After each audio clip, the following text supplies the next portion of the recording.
what is very unbelievable to me,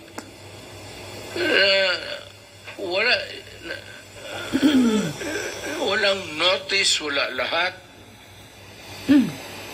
Basta sinabi lang sa kanya, umalis ka. Kaya nga, tinanggal lang ng ganun-ganun. We are drifting into that kind of setup. Yes. Which I think, to me, it's wrong. Is very important for the President to realize it. Kung makarealize nga, Tatay Diggs. Mr. President, ang bangag. hindi mo na sinusunod yung demokrasya. Yes, correct. And you are, yung pag ganun na style, you are veering towards a more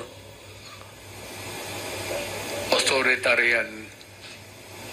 Mahirap yan, hindi sanali ang Pilipino. I am just warning you. Warninging ulit. Ako sa isa talaga na hindi ako papayag. Na kung magtanong ka na what I intend to do, I will raise hell one day.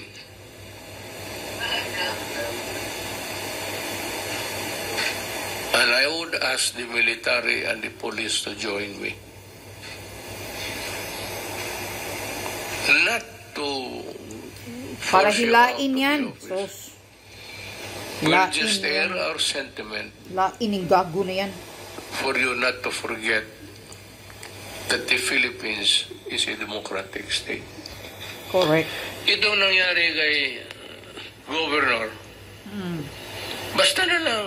Ganon-ganon lang ginagawa nyo. Pinaalam sa kanya na umalis ka. Kaya nga, suspended lang, diretso, walang due process. It violates the due process of law.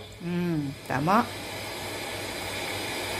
Very important yang no person shall be denied of the equal protection of the Constitution. Yeah, correct. Tanggalin mo tao walang rason. And you must remember that the governor of North Davao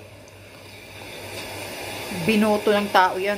has been elected by the people. Oh, yes. Binuto ng tao, tapos ganun lang. Hindi yan in-appoint mo. Tapos tanggalin mo. Correct. Sira We have ulo. to respect the will of the people. Exactly. Of that North Davao. Exactly. Bangag talaga, Tatay Diggs, ang puting. Por respeto naman. So you are veering dangerously close to being an authoritarian. Ganun na nga eh. Ako sinasabi ko sa iyo, kasi hindi ko nagustuhan yung style.